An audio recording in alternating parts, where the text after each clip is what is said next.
to the life, extent you might not even define it as erotic though, because he pays so little attention to it. To him, it's almost like shaving, or it's automatic.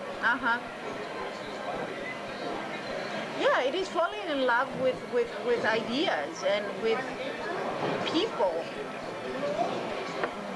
devoid or Well, what about Dilly? What about Dilly? I don't know Dilly. You don't want to say anything about him? I don't know him. I just see him. He's just... Don't say he's just there. He reminds me of a bear. You're not the only one.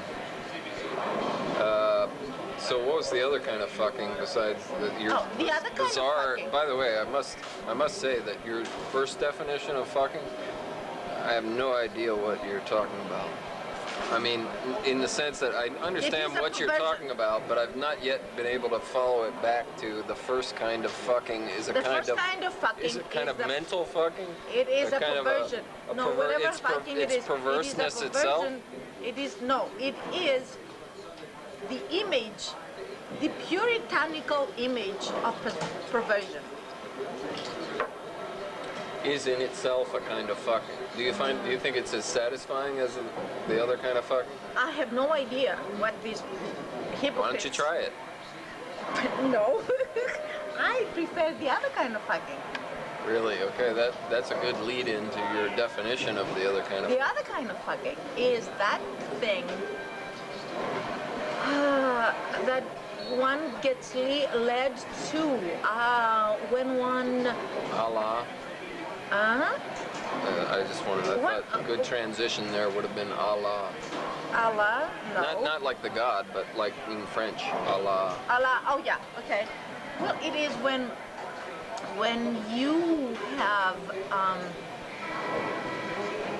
A penis. a satisfaction. No. When you have a satisfaction in multiple levels. Like eating.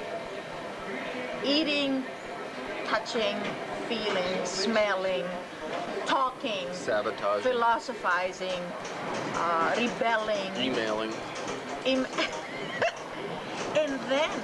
and then comes a moment where all of that culminates in a desire that is intellectual, psychological, existential, and needs to have an affirmation on the body. That is fucking for me. An affirmation on the body. Mm-hmm. So what do old people do once they can't affirm it via the body anymore? Oh, the old. Then I. Or at least not without disgust.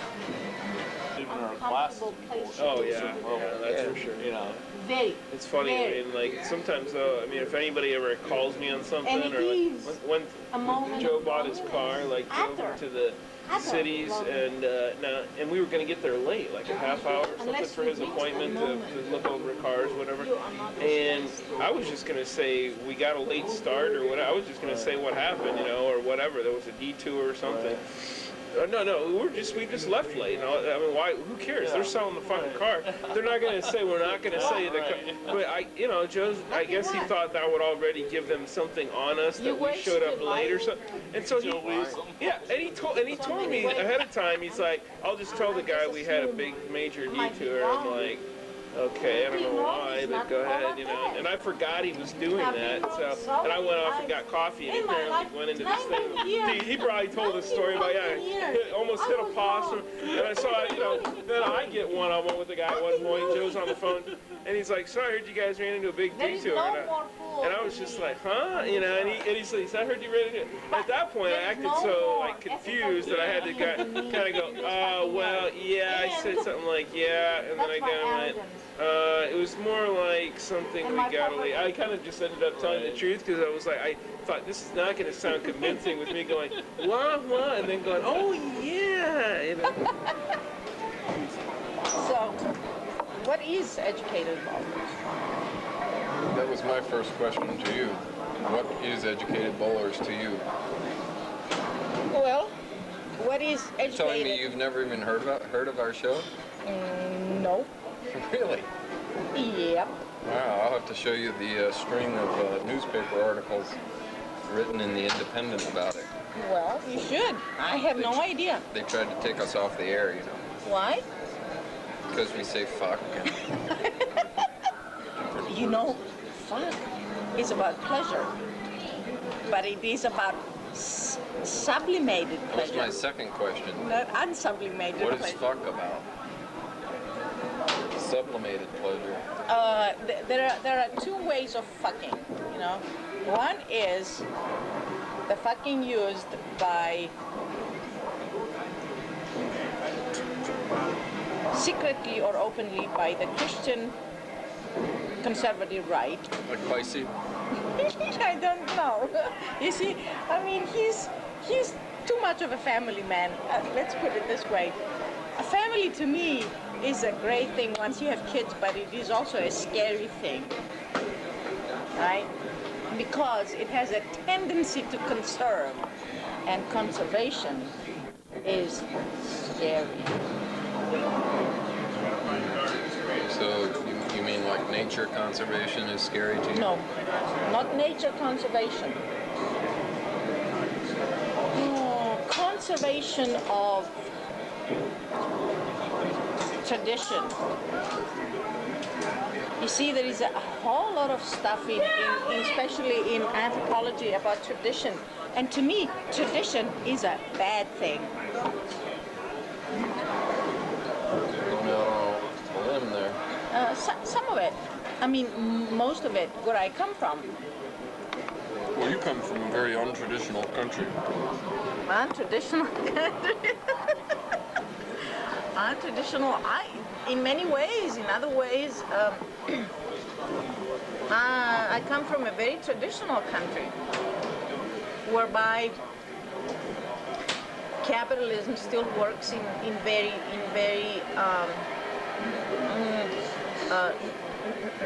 non-unexpected ways.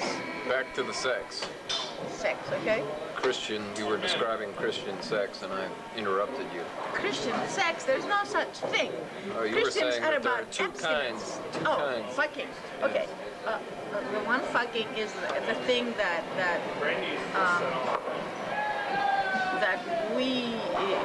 it's that tendency to tell our kids not to say fuck. I had a friend in my house. That's one kind of fucking? That is one kind of fucking. Not to say. Not to say fuck is one kind of fucking. Not to say fuck is one kind of fucking perception. Oh. One perception of fuck. Yes, because I had this guy visiting me, and I would let my daughter, my 5-year-old daughter, listen to Eminem, who loves Eminem. And he asked me, and it never even occurred to me to kind of address that issue. He asked me, now, how do you explain all that obscenity? And I said, well, if she asks me, I will tell her.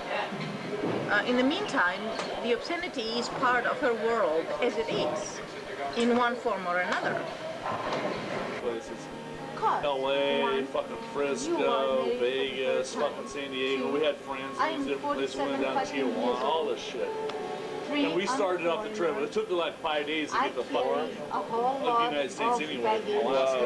And so on the way we're camping out, we're like going, okay, here's the bullshit we're going to put up with, here's the bullshit we won't put up with. And if I'm telling the story, you go with it, man. If anything, make it more fucking elaborate. And so when we hit the lower 48, I mean, even at some little campground, you know, we'd be partying, some chicks would come by, whatever, some old people, it didn't matter. We would start and we just like, oh yeah, then remember when that happened? We had the shit flying, man. And the whole trip for a month, we just laid the shit, and then of course it just built, because then it was like, oh well yeah, because we just told the story a few nights before. Yeah, well, remember, then we take off on that, and oh man, by the end of that trip, we had people fucking Welcome to Educated Bowlers. Marshall's only adult program. Marshall's only adult program, intellectually or sexually. Exactly.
you down.